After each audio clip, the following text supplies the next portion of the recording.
പ്രിയ പ്രേക്ഷകർക്ക് സീരിയൽ ന്യൂസിലേക്ക് സ്വാഗതം. കൂടുതൽ സീരിയൽ ന്യൂസുകൾ അതിവേഗം ലഭിക്കുന്നതിന് ഈ ചാനൽ സബ്സ്ക്രൈബ് ചെയ്യുക. ബെൽ ഐക്കൺ മറക്കാതെ ക്ലിക്ക് ചെയ്യുക. വീഡിയോ ഇഷ്ടമായി എങ്കിൽ ലൈക്ക് ചെയ്യാൻ മറക്കരുത്. ഗീതുവിന്റെ കാര്യത്തിൽ ഇനി എന്ത് ചെയ്യണം എന്ന ചോദ്യം ബാക്കിയാവുകയാണ്. കാര്യങ്ങൾ കൈവിട്ടു പോവുകയാണല്ലോ. ഇനി എങ്ങനെ കാര്യങ്ങൾ മുന്നിലേക്ക് കൊണ്ടുപോകും എന്ന് ഗീതു ആലോചിക്കുകയാണ്.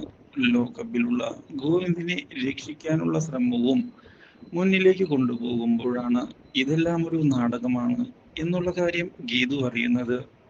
ഇതോടെ ഗീതു ആകെ പകച്ചുപോയിരിക്കുകയാണ്.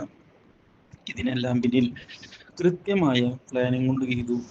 നമുക്ക് അവരെ പിടികൂടണം, അതിനുവേണ്ടി തന്നെയാണ് എന്ന് പറയുകയും ചെയ്യുന്ന ഗോവിന്ദ് നീക്കങ്ങൾ മുന്നിലേക്ക് കൊണ്ടുപോയതിനെ തുടർന്നാണ് ഒടുവിൽ ആ സത്യങ്ങൾ മുന്നിലേക്ക് വരുന്നത്.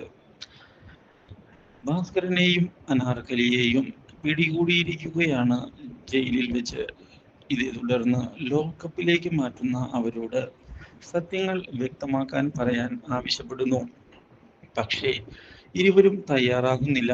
ഇതോടെയാണ് രഞ്ജു ആരാണ് എന്നുള്ള സത്യം അനാർക്കലി ഒടുവിൽ മനസ്സിലാകുന്നത്.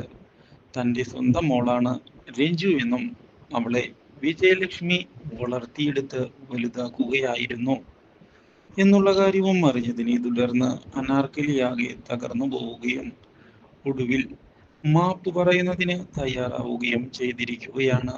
വിജയലക്ഷ്മിയെ ചെന്ന് കണ്ട് കാലു പിടിച്ച് മാപ്പ് പറയുന്നു. Do like, share and subscribe.